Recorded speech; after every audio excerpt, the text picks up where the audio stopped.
نحمده ونستعينه ونستغفره ونؤمن به ونتوكل عليه ونعوذ بالله من شرور أنفسنا ومن سيئات أعمالنا من يهده الله فلا مضل له ومن يضلله فلا هادي له ونشهد أن لا إله إلا الله وحده لا شريك له ونشهد أن سيدنا مولانا محمدا عبده ورسوله أما بعد أعوذ بالله من الشيطان الرجيم بسم الله الرحمن الرحيم يا أيها الذين آمنوا كتب عليكم الصيام كما كتب على الذين من قبلكم لعلكم تتقون صدق الله العظيم.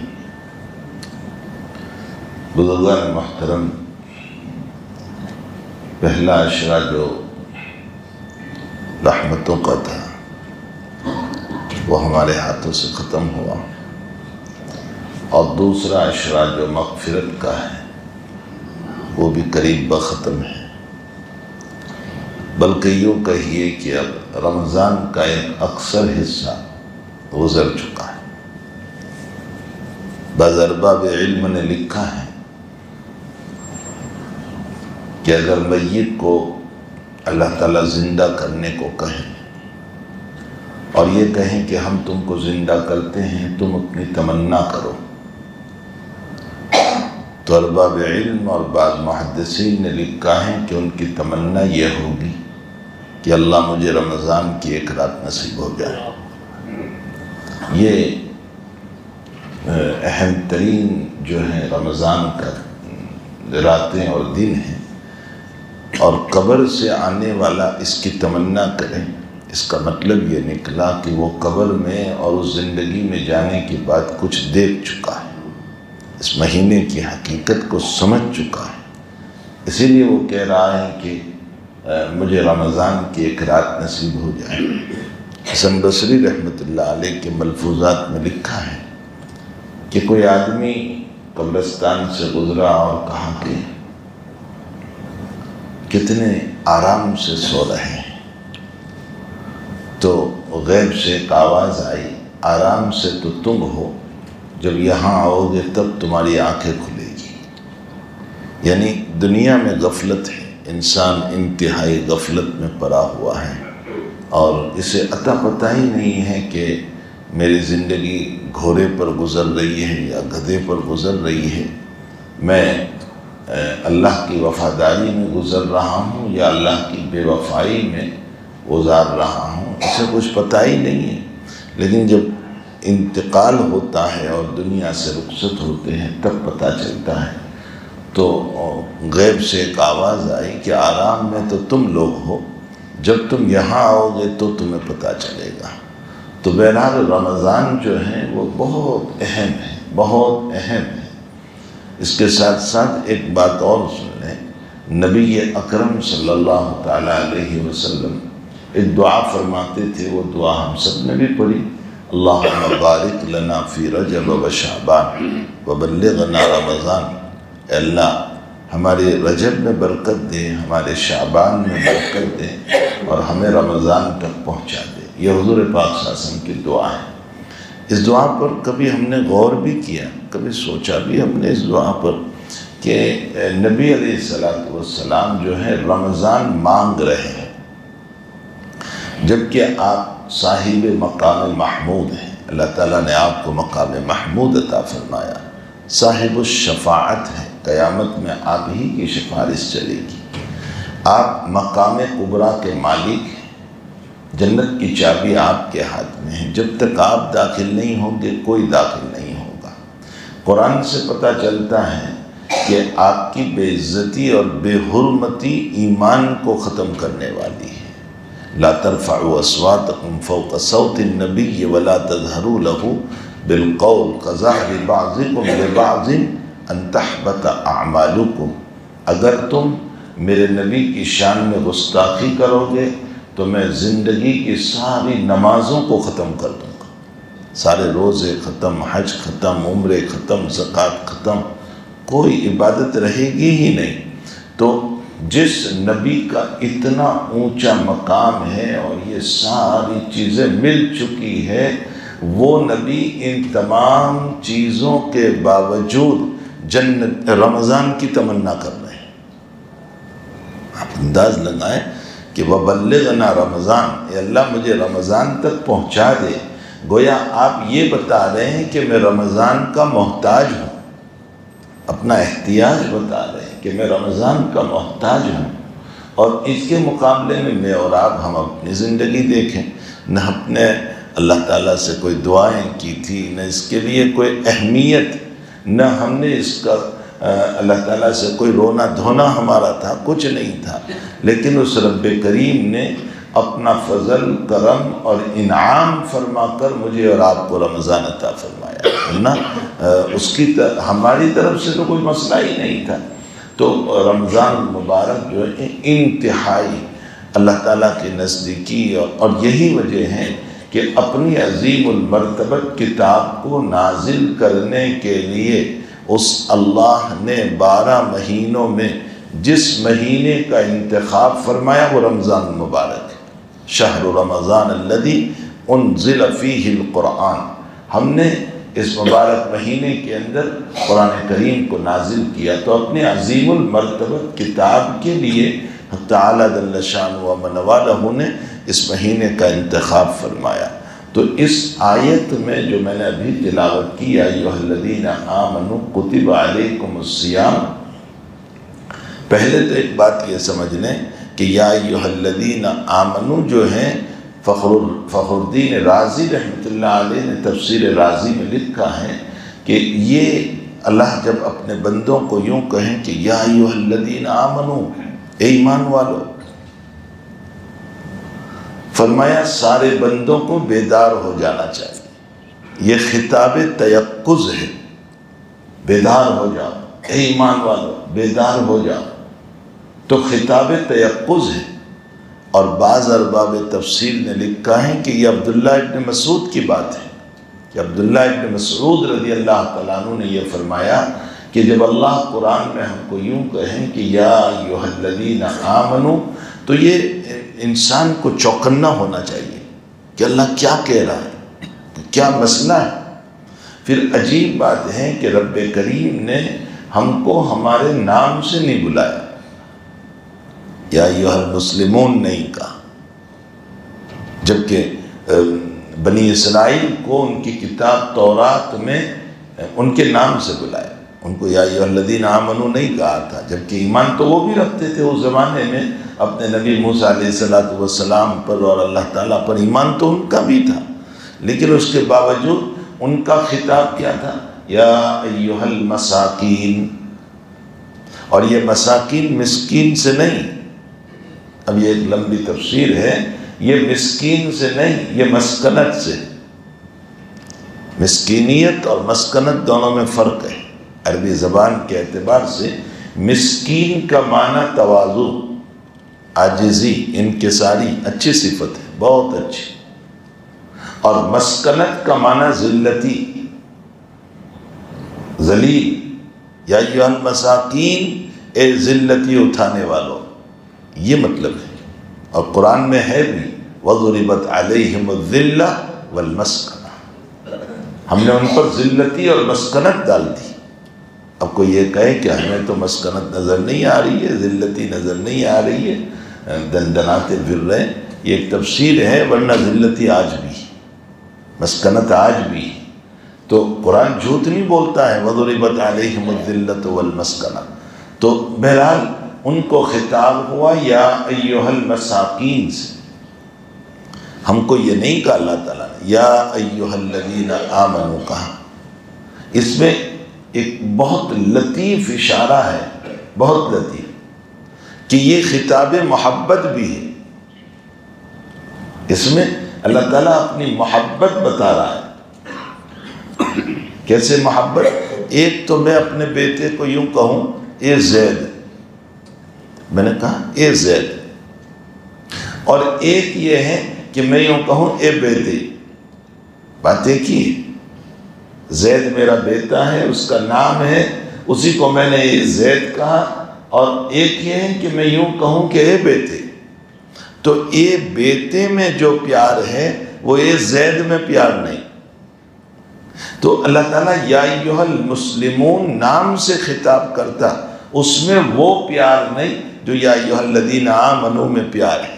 اس کی وجہ یہ ہے کہ جب میں یوں کہوں کہ اے بیٹے، تو اس کا مطلب یہ ہے کہ میں بیٹے کو یہ کہہ رہا ہوں کہ میرا اور تیرا تعلق یہ باپ بیٹے کا ہے، میں تیرا والد، تو میرا بیٹا، یہ محبت ہے۔ تو اللہ تعالیٰ بھی اسی طرح کہہ رہا ہے یا ایھا الذین آمنوا، اے ایمان والو۔ اس میں اللہ اشارہ کر رہا ہے کہ اے میرے وہ بندو جو مجھ پر ایمان لائے اور ایمان کی نسبت پر تم کو مجھ سے محبت ہے اور میں تم سے محبت کرتا ہوں۔ یہ خطاب محبت ہے، بہت پیار بھرا خطاب ہے۔ اور قرآن کریم میں حق تعالیٰ جل شانہ و من والہ نے قریباً 80 جگہ پر یہ لفظ جو ہے استعمال کیا ہے، یا ایھا الذین آمنوا، یا ایھا الذین آمنوا، یا ایھا الذین آمنوا، بہت پیار سے، بہت محبت سے حق تعالیٰ جل شانہ و من والہ نے ہم کو خطاب کیا۔ پھر ایمان کہتے ہیں کس کو؟ ہم سب اپنے آپ کو کہہ رہے ہیں مومن ہے، مومن ہے، ایمان کہتے ہیں کس کو؟ ایمان کیا چیز ہے؟ علامہ قشیری رحمۃ اللہ تعالیٰ علیہ جو بہت بڑے صوفیہ میں سے گزرے ہیں، ان کی کتاب ہے رسالہ قشیریہ۔ ہمارے بزرگوں کے وہاں، ارباب تصوف کے وہاں یہ بڑی جامع کتاب ہے، بہت جامع کتاب ہے۔ اس کتاب کے اندر حضرت نے جو باتیں کھولی ہیں، جو باتیں لکھی ہیں، مثلا حیا پر جب انہوں نے کلام کیا، حیا، شرم بہت بڑی صفت ہے مومن کی، اسی لیے بہت مشہور ہے کہ بے حیا باش و ہر چے کھائی کن۔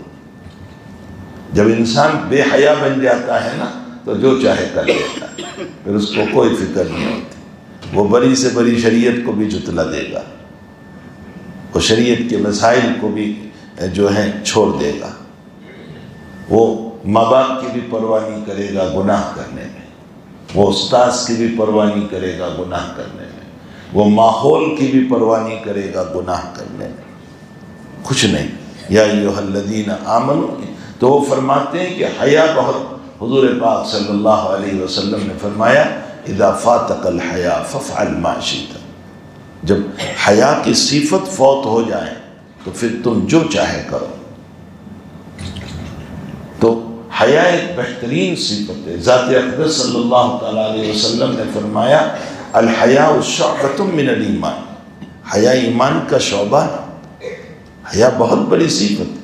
ایک صحابی رضی اللہ تعالیٰ عنہ کے پیسے باقی تھے ایک دوسرے صحابی کے پاس، اور وہ مانگ ہی نہیں رہے تھے، اپنا حق باقی ہے اور مانگ نہیں رہے تھے، تو ان کے بھائی جو ہیں وہ ان کو ڈانٹنے لگے کہ یار تیرے اپنے پیسے باقی ہے پھر بھی تو نہیں مانگ رہا ہے۔ وہ کہنے لگے مجھے حیا آ رہی ہے۔ ارے بھائی تیرے اپنے پیسے باقی ہے تو مانگ لے، وہ کہہ رہا ہے مجھے حیا آ رہی ہے۔ تو بھائی ان کو ڈانٹنے لگا کہ اپنا حق مانگنے میں کیا ہے۔ حضور پاک صلی اللہ علیہ وسلم کا گزر ہوا، حضرت نے جب یہ بات سنی تو فرمایا بھئی یہ نہیں مانگتا ہے تو رہنے دے، اس کی حیا اس کے پاس رہنے دے، آج تو اپنے حق میں اس کو بے حیا بنائے گا، کل اور معاصی میں یہ بے حیا بن جائے گا۔ حیا بہت بڑی صفت، بہت بڑی۔ وہاں علامہ قشیری رحمۃ اللہ علیہ نے لکھا ہے کہ ایک حیاء رب العالمین بھی ہے، اللہ بھی حیا کرتا ہے، یہ مجھے بتانا تھا۔ اللہ حیا کرتا ہے۔ اب سوال یہ ہوتا ہے کہ اللہ کیسے حیا کرتا ہے، اللہ میں صفت حیا کیسے آ گئی؟ تو علامہ قشیری نے فرمایا کہ اللہ کی حیا یہ ہے کہ اللہ دے کر کبھی احسان نہیں جتاتا، یہ اس کی حیا ہے۔ اب دیکھیں کہ ہمیں بچپن سے لے کر کے کتنا دے رہا ہے وہ۔ میں نے ابھی کسی ایک بیان میں وہاں UK میں کہا کہ آپ دیکھیں اللہ تعالیٰ نے وَإِن تَعُدُّوا نِعْمَةَ اللَّهِ فرمایا، نعمت واحد ہے، جمع نہیں ہے، ایک وچن ہے، بہو وچن نہیں ہے۔ حالانکہ عربی زبان میں نعمت کا بہو وچن بھی آتا ہے، انعام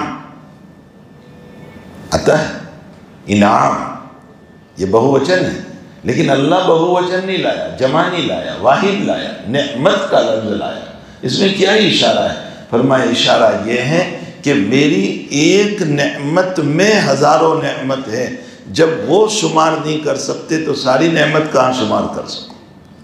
ایک نعمت میں ہزاروں نعمت۔ اور پھر میں نے اس کو گنواتے ہوئے کہا کہ شیخ سعدی سراجی رحمۃ اللہ علیہ فرماتے ہیں کہ دیکھو یہ جو سانس لے رہے ہیں یہ ایک مستقل نعمت ہے، آکسیجن جو ہے یہ ایک مستقل نعمت ہے، اور پھر اس کو تم نکال رہے ہو یہ بھی نعمت ہے۔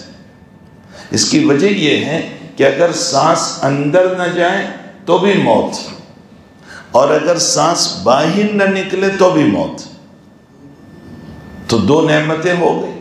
پھر میں بول رہا ہوں اور آٹومیٹک سانس چل رہا ہے، میں کھا رہا ہوں سانس چل رہا ہے، میں پانی پی رہا ہوں سانس چل رہا ہے، میں سو رہا ہوں سانس چل رہا ہے، میں اپنے سارے کام میں لگا ہوا ہوں اور سانس اپنا کام کر رہا ہے۔ اب ہر سانس پر ان نعمتوں کو شمار کرتے چلے جائیں، ایک سانس کی نعمت میں لاکھوں نعمت ہیں، جب وہ ہم ادا نہیں کر سکتے اللہ کی تو اور ساری نعمتیں کہاں شمار کر سکتے؟ وَإِن تَعُدُّوا نِعْمَةَ اللَّهِ لَا تُحْصُوهَا، اللہ تعالیٰ کی نعمت کو تم شمار کرنا چاہو تو شمار نہیں کر سکتے ہو۔ تو بہرحال اس ذات اقدس صلی اللہ علیہ وسلم نے اتنا دیا لیکن کبھی اس نے احسان نہیں جتایا، میں اور آپ اس غریب پر احسان، اس پر احسان، اس پر احسان، 2-4 روپے کیا دیتے ہیں کہ 50 مرتبہ ہم اپنا احسان جتاتے ہیں، اس کو ذلیل کر دیتے ہیں، اس کو رسوا کر دیتے ہیں۔ پھر عجیب بات یہ ہے کہ جو میں نے دیا ہے وہ اس کے لیے نہیں دیا، میرے لیے دیا ہے۔ بھائی ثواب تو مجھے چاہیے، میری زکوٰۃ کے لیے، میرے صدقے کے لیے، میرے عطیے کے لیے، وہ مقصود نہیں ہے، مقصود میرا اللہ ہے، مجھے ثواب چاہیے۔ تو ایک طرف میں اللہ سے ثواب کا متمنی بھی ہوں اور دوسری طرف اسے ذلیل بھی کر رہا ہوں۔ اسی لیے اللہ کہتے ہیں کہ جب تو نے احسان جتایا تو تیرے اس عمل کا سارا ثواب میں نے باطل کر دیا۔ ہمیں حق نہیں پہنچتا ہے کہ ہم کسی کو ذلیل کریں، رسوا کریں۔ بہت سے لوگ زکوٰۃ کی آڑ میں، صدقے کی آڑ میں اس سے کام لیتے ہیں۔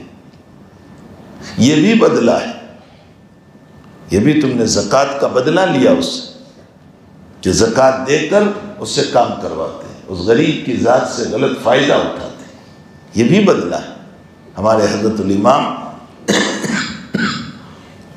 ابو حنیفہ رحمۃ اللہ علیہ کے باب میں لکھا ہے کہ حضرت نے کسی صاحب کو قرضہ دیا تھا اور وہ قرض باقی تھا، حضرت کہیں جا رہے تھے اور دھوپ بہت تھی، گرمی، اور کچھ ٹھہرنے کی نوبت آئی، وقت آیا، تو کسی نے کہا کہ حضرت یہ مکان ہے، اس مکان کے سائے میں تھوڑی دیر کھڑے ہو جائیں یہاں تک کہ جس صاحب کا انتظار ہے وہ آ جائیں۔ تو حضرت نے فرمایا کہ میں نے اس مکان والے کو قرضہ دیا ہے، اس لیے اس کے مکان کے سائے سے بھی فائدہ اٹھانا مجھے جائز نہیں۔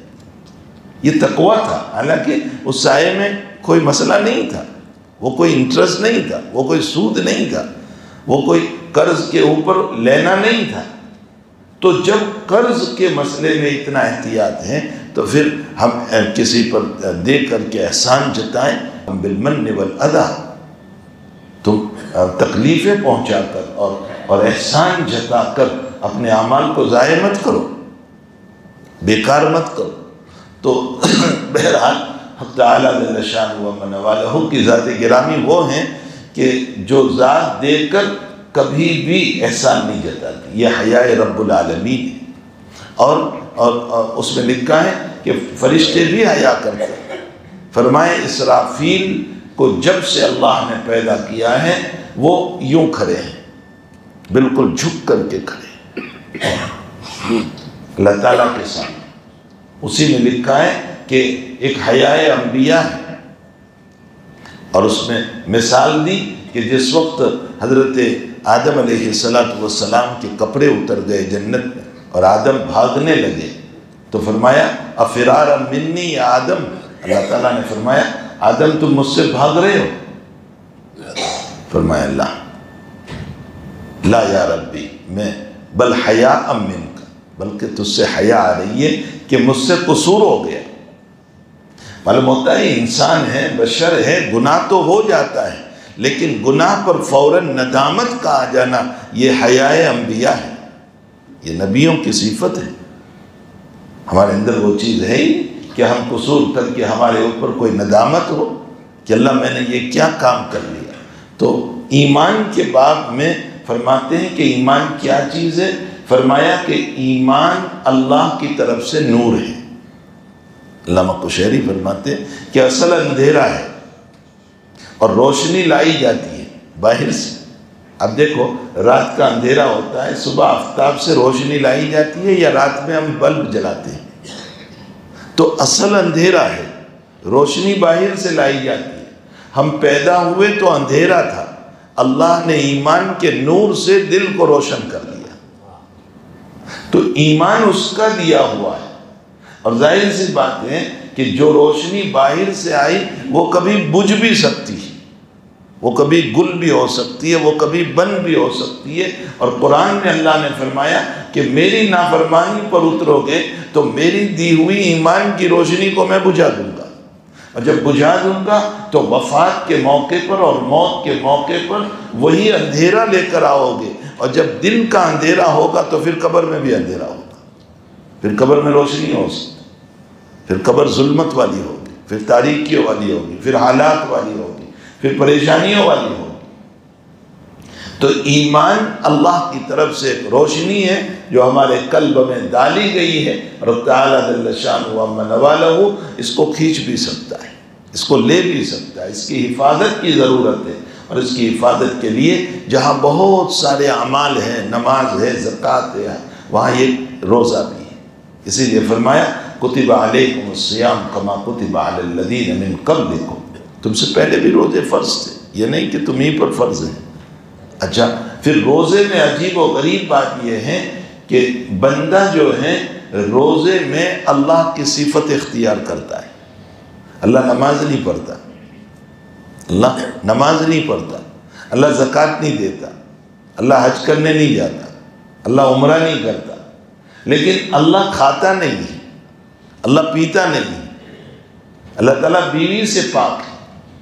تو جو رب کھاتا نہیں، پیتا نہیں، بیوی سے پاک، ان بندوں نے اللہ کی وہ صفت ٹیمپرری اور وقتی طور پر اپنائی، وقتی طور پر اپنائی، صبح سے شام تک۔ تو اب تعالیٰ اتنا خوش ہوا، دنیا میں ہے نا بعض شاگرد اپنے استاذ کی نقالی کرتے ہیں، بعض شاگرد ہوتے ہیں وہ اپنے کاپی کرتے ہیں، تو کبھی کبھی استاذ بھی خوش ہو کر اس کے پاس کاپی کراتے ہیں، اس کا بولنے کا طرز وہ ایسے ہی جیسے استاد بولتا ہے، وہ چلتا بھی ایسے ہی۔ تو کبھی کبھی پھر استاد اس سے خود کاپی کراتا ہے، اور پھر خوش ہو کر اس کو پیسے بھی دیتا ہے۔ تو اب تعالیٰ فرماتے ہیں کہ تم نے روزوں میں میری کاپی کی، اوریجنل تو ہو ہی نہیں سکتا ہے، اس لیے کہ اللہ تو کبھی نہیں کھاتا، کبھی نہیں پیتا، کبھی بیوی کی، ہم نے تو وقتی طور پر کیا ہے، تو تم نے تھوڑی دیر کے لیے میری کاپی کی، تو اس کاپی پر میں اتنا خوش ہوا، اتنا خوش ہوا ہوں، اتنا خوش ہوا ہوں کہ ساری عبادتوں کا بدلہ میں فرشتوں کے ہاتھوں دلواؤں گا، روزے کا بدلہ میرے ہاتھ سے دوں گا، میں اپنے ہاتھ سے دوں گا روزے کا بدلہ، حق تعالیٰ اپنے ہاتھ سے۔ یہ حدیث شریف ہے، جناب رسول اللہ صلی اللہ علیہ وسلم نے فرمایا کہ میں اپنے ہاتھوں سے دوں گا۔ پھر فرمایا کہ تو نے میری نقالی کی، میری کاپی کی ہے نا، تو اس صورت میں جو ہے تجھ سے اتنا خوش ہوا، اتنا خوش ہوں، اتنا خوش ہوں کہ تو یاد رکھ لے تیرے منہ کی بدبو جو ہے وہ کسی کو پسند ہو یا پسند نہ ہو، مجھے اتنی پسند ہے کہ مشک سے زیادہ پسند۔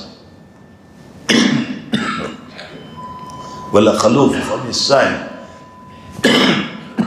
أَطْيَبُ عِندَ اللَّهِ مِن رِيحِ الْمِسْكِ، روزے دار کے منہ کی بدبو جو ہے وہ اللہ تعالیٰ کے نزدیک مشک سے زیادہ پسند ہے، مشک سے زیادہ اچھی۔ کیوں؟ اس لیے کہ ہم نے اس کی نقالی کی، ہم نے اس کی کاپی کی، اور فرمایا الصوم لی وانا اجزی بھی۔ تو روزہ ایک بہت بڑی، روزہ کوئی ٹیمپرری عبادت نہیں ہے، یہ نہیں کہ وقتی عبادت ہے مسئلہ ختم ہو گیا، یہ مسئلہ نہیں ہے، بلکہ یہ پریکٹس ہے پورے سال کی، کہ جیسے رمضان کے مہینے میں کھانا کم تھا پورے سال بھی یہ حال رہے، رمضان کے مہینے میں سونا کم تھا سال بھر بھی یہ حال ہے، زندگی بھر یہ حال ہے۔ رمضان کے مہینے میں تم نے اپنے آپ کو غیبت سے بچایا تھا، زندگی بھر بچاؤ۔ رمضان کے مہینے میں تم گناہوں سے اپنے آپ کو بچاتے تھے، سال بھر زندگی بھر گناہوں سے بچاؤ۔ یہ نہیں کہ رمضان میں تو ماشاء اللہ تعالیٰ غیبت سے بچایا، گناہ سے بچایا اور پاک صاف رہے، اور جہاں رمضان پورا ہو گیا کہ پھر شیطان کو خوش کرنا شروع کر دیا۔ جیسے رمضان میں تم احتیاط کرتے تھے گناہوں سے، تمہاری پوری زندگی، اس لیے آیت میں فرمایا لعلکم تتقون۔ یہ نہیں کہ رمضان میں صرف متقی بن جاؤ، کہ رمضان میں قرآن بھی پڑھ رہے ہیں، تسبیح بھی پڑھ رہے ہیں، مسجد میں بھی کب سے آ کر بیٹھ جاتے ہیں اور بہت خشوع اور خضوع کے ساتھ بیٹھے ہوئے، اور جہاں رمضان پورا ہوا کہ پھر وہی ہمارے اعمال،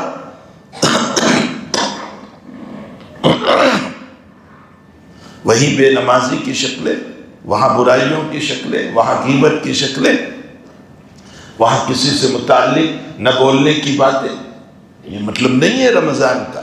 رمضان کو صرف ٹیمپرری عبادت کا مسئلہ نہیں ہے، رمضان تو دائمی زندگی بنانے کا نام ہے، اور دائمی زندگی تب بنے گی جبکہ اس رمضان کو صحیح گزارا ہوگا۔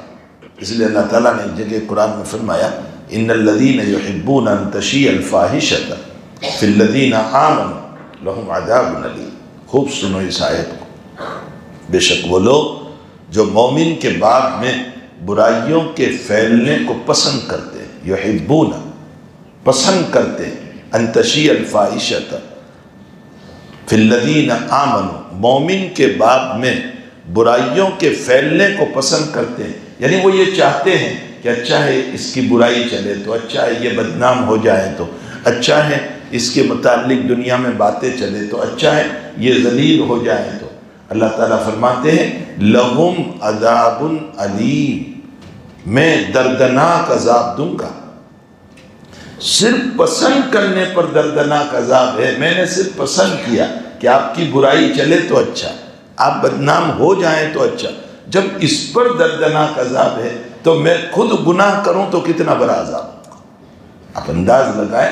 اس لیے یہ مبارک مہینہ جو ہے وہ کوئی ٹیمپرری مہینہ نہیں ہے، بلکہ یہ جیسے بعض لوگ ڈاکٹر بنتے ہیں تو ڈاکٹر بننے کے بعد جو ہے ان کو پریکٹس کے لیے ہاسپٹل میں رہنا پڑتا ہے، یا جو ٹیچر بنتے ہیں تو ان کو بی ایڈ کے بعد جو ہے جانا پڑتا ہے، وہ ٹریننگ کلاس اس کو لی جاتی ہے، تو ظاہر سی بات ہے کہ اس کے لیے پوری زندگی کے تقوی کو لینے کے لیے یہ ٹریننگ کلاس ہے۔ رمضان جو ہے وہ ٹریننگ کلاس ہے جس کے اندر اللہ ہم کو یہ ٹرین کر رہا ہے کہ اپنی زبان کو غیبت سے پاک رکھو، اپنی زندگی کو گناہوں سے صاف ستھری رکھو، اور پاک صاف بن کر کے اللہ کے دربار میں جاؤ، تاکہ حق تعالیٰ جل شانہ کی عنایتیں اور بخششیں ملے۔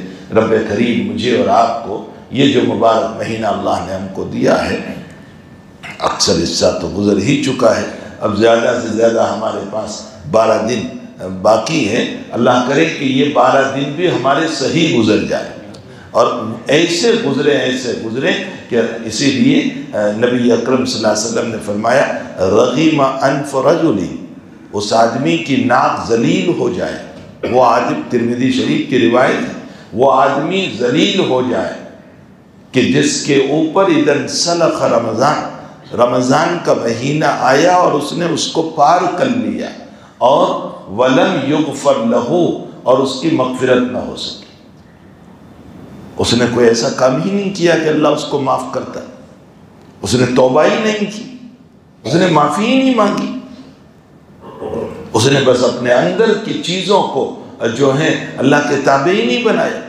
اللہ کے نبی فرماتے ہیں وہ ذلیل ہو جائے، نبی کہہ رہے ہیں کہ وہ ذلیل ہو جائے۔ اور دوسری روایت میں ہے کہ حضرت منبر پر تشریف لے جا رہے تھے، اور پہلی سیڑھی پر آمین، دوسری پر آمین، تیسری پر آمین، صحابہ نے فرمایا یا رسول اللہ آپ آمین آمین آمین بول رہے تھے کیا؟ فرمایا جبریل بد دعا کر رہے تھے کہ جس کے والدین موجود ہو یا دونوں میں سے کوئی ایک موجود ہو اور وہ ان کی خدمت کر کے جنت نہ کمائیں، وہ ہلاک ہو جائیں، اور میں نے کہا آمین۔ اور پھر فرمایا کہ جس کو رمضان المبارک کا مہینہ ملے اور اس کی مغفرت نہ ہو، میں نے کہا آمین۔ اور تیسرا فرمایا آپ کا نام نامی اس میں گرامی کسی کے سامنے آئے وہ درود نہ پڑھے وہ ہلاک ہو جائے، میں نے کہا آمین۔ ہمارے شیخ رحمۃ اللہ علیہ فضائل اعمال میں اس حدیث پر لکھتے ہیں کہ اولاً تو جبریل کی دعا کتنی سخت تھی، اوپر سے نبی کی آمین نے مہر لگا دیا کہ وہ ہلاک ہو ہی گیا جس کو مبارک مہینہ ملا اور پھر بھی بخشش نہ ہو۔ تو بھائی یہ کوئی ٹیمپرری ٹائم پاس کا وقت نہیں ہے، بہت اہم وقت ہے، اس میں مجلس بازی چھوڑ دو۔ یہ مجلس بازیاں جو کرتے ہیں نا رات دیر تک 12 1 2 بجے تک، یہ چھوڑ دو۔ اس کو چھوڑ کر بالکل اللہ کے سامنے عاجز بن کر، متواضع بن کر، منکسر المزاج بن کر، تائب بن کر آپ اللہ کے دربار میں حاضر ہو جاؤ۔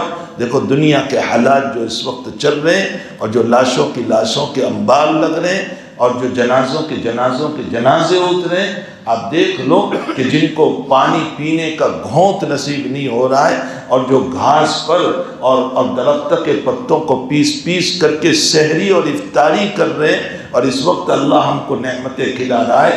اگر اللہ نہ کرے ہماری زندگی اسی طرح کی گزری تو آج ہم اپنے بہت سونپوں پر دوسروں کی لاشوں کو دیکھ رہے ہیں اور ان کی سحری اور افطاری کو تڑپتی ہوئی دیکھ رہے ہیں، کل کو ہماری لاش بھی دیکھیں گے اور ہماری افطاریوں کو بھی دیکھیں گے۔ بہت ڈرنے کی بات ہے، بہت خوف کرنے کی بات ہے۔ اپنی غفلت چھوڑو اور اللہ کی طرف متوجہ ہو جاؤ، اس سے پہلے کہ اللہ تعالیٰ کی طرف سے حالات ہم پر آ جائیں۔ اپنی غفلت کو چھوڑو اور اللہ کی طرف متوجہ ہو جاؤ۔ دعاؤں کا اہتمام، توبہ کا اہتمام، رونے دھونے کا اہتمام، اس کی طرف منت سماجت کا اہتمام، اپنی نمازوں کو ادا کر کے، اپنے صدقات کو، اپنی عبادت کو ادا کر کے رونے والے بن جاؤ، اس لیے کہ وہ ذات ایسی ہے کہ وہ ماؤں سے زیادہ شفیق ہے۔ وہ انشاءاللہ تعالی اپنی رحمت سے ہم سب کو مالا مال کرے گی۔ حق تعالیٰ جل شانہ و منوالہ ان باتوں پر ہم سب کو عمل کی توفیق عطا فرمائے۔ صلی اللہ علی النبی الکریم۔ اور چونکہ اب جو ہے کل سے ہی پرسوں سے آخری عشرہ بھی ہمارا شروع ہو رہا ہے، تو اعتکاف کا اہتمام کیا جائے۔ یہ اعتکاف جو ہے وہ جو ہے لیلۃ القدر کی تلاش کے لیے حضور پاک صلی اللہ علیہ وسلم نے سوائے ایک رمضان، کوئی رمضان نہیں گزرا کہ جس میں اعتکاف نہ فرمایا ہو۔ ہاں ایک رمضان حضرت نے نہیں فرمایا تھا، وہ ایک مصلحت تھی، ایک وجہ ہو گئی تھی اس کی وجہ سے، لیکن آپ نے پھر اس کا شوال میں قضا فرمایا تھا۔ وہ ہوا یہ تھا کہ حضرت نے عصر کے وقت جب مسجد میں آئے مغرب سے پہلے تو دیکھا کہ بہت سارے خیمے لگے ہوئے۔ فرمایا یہ سب خیمے کس کے ہیں؟ فرمایا ازواج مطہرات کے ہیں، ساری بیویاں۔ اب آپ نے صرف اجازت دی تھی حضرت عائشہ کو، اور سارے لوگوں نے اپنے خیمے لگا دیے، ساری بیویوں نے۔ حضرت کو اس پر غصہ آ گیا کہ تم نے میری اجازت کے بغیر سب نے خیمے لگا لیے مسجد میں۔ تو حضرت نے اعتکاف ترک کر دیا، لیکن پھر اس کی قضا فرمائی شوال میں۔ صرف یہ ایک مہینہ ہے، باقی کوئی رمضان ایسا نہیں گزرا کہ حضرت نے اعتکاف نہ فرمایا ہو۔ ایک بات۔ پھر یہ لیلۃ القدر کی تلاش ہے، انسان 10 دن اللہ کے در پر بیٹھتا ہے، نصیب ہو ہی جاتی ہے۔ پھر اگر کسی کو ایک لیلۃ القدر مل گئی تو 83 سال کی عبادت، 83 سال کی عبادت۔ تو کسی کو 10 راتیں مل گئی تو قریباً 700-800 سال کی عبادت مل گئی۔ بیٹھے بٹھائے لے لینا ہے، اتنی عمر بھی نہیں ہماری تو۔ اور پھر اوپر سے روایت میں نبی کریم صلی اللہ علیہ وسلم نے یوں فرمایا کہ جو اعتکاف کرتا ہے نا، اللہ تعالیٰ اس کو 2 حج اور 2 عمروں کا ثواب عطا فرماتا ہے۔ تو بہت بڑا ثواب ہے، اللہ کے در پر بیٹھنا ہے، اسے جھولی پھیلا کر مانگنا ہے اور وہ یقیناً اپنے در پر بیٹھنے والوں کو محروم نہیں کرتا۔ اس لیے ہمیں چاہیے کہ اپنا آخری عشرہ، ویسے یہاں بیٹھیں گے، وہاں بیٹھیں گے، ادھر جائیں گے، ادھر جائیں گے، اپنے گھر پر بیٹھے اس کے بجائے اللہ کے در پر بیٹھ جائیں، اللہ کے گھر پر بیٹھ جائیں اور اللہ کچھ کرتے رہیں اور اپنی آخرت اور عاقبت کو بنانے کی فکر کر لیں۔ تو اعتکاف بہت بڑی عبادت ہے، بہت بڑی۔ اس کو سنت جو ہیں کفایہ، سنت مفروضہ علی الکفایہ قرار دیا گیا ہے، یعنی چند آدمی بھی ادا کر لیں اس لیے کفایہ، لیکن بہرحال بہت بڑی عبادت ہے یہ۔ تو ہمیں چاہیے کہ اپنا وقت باہر ضائع کرنے کے بجائے اللہ کے در پر بیٹھے۔ باقی جو اعتکاف کے مسائل ہیں وہ ان علماء کرام سے معلوم کر لیں، لیکن میں درخواست کرتا ہوں میرے جوانوں سے کہ اللہ تعالیٰ جل شانہ کے در پر بیٹھ جائیں، بہت فائدہ ہوگا، بہت فائدہ ہوگا، بہت نفع ہوگا۔ اللہ مجھے اور آپ کو ان باتوں کی، اس مبارک مہینے کی قدر کرنے کی توفیق عطا فرمائے۔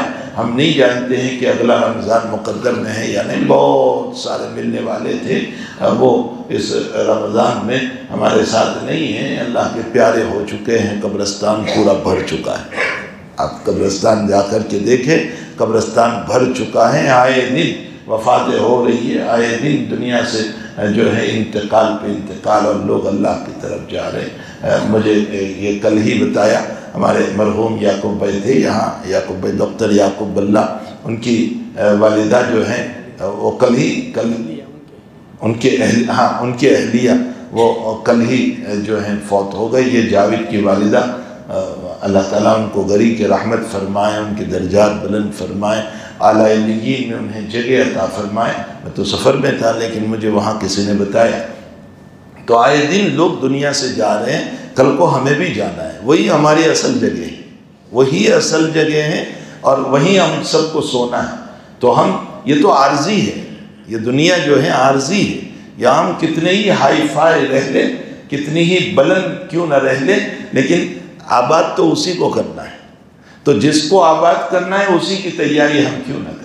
اللہ مجھے اور آپ کو ان باتوں کی توفیق عطا فرمائے، اپنے آخرت کی فکر نصیب فرمائے، اور ہمارے تمام مرحومین و مرحومات، مومنین و مومنات جو ایمان کے ساتھ دنیا سے گئے ہیں، اللہ ان سب کی مغفرت فرمائے۔ اور موجودہ حالات میں جو مسلمانوں پر ظلم ہو رہا ہے اور حالات ہیں، اللہ ان حالات کو دور فرمائے، انصاف سے، امن سے اللہ مبدل فرما کر ان مظلومین کے لیے حق تعالیٰ کھانے کی، پینے کی، راحت کی، عافیت کی، ان کی صحت کی، ان کی زندگی کی، ان کے مکانوں کی اللہ تعالیٰ خیر سے شکلیں پیدا فرمائے۔ وصلی اللہ علی النبی الکریم برحمتہ یا ارحم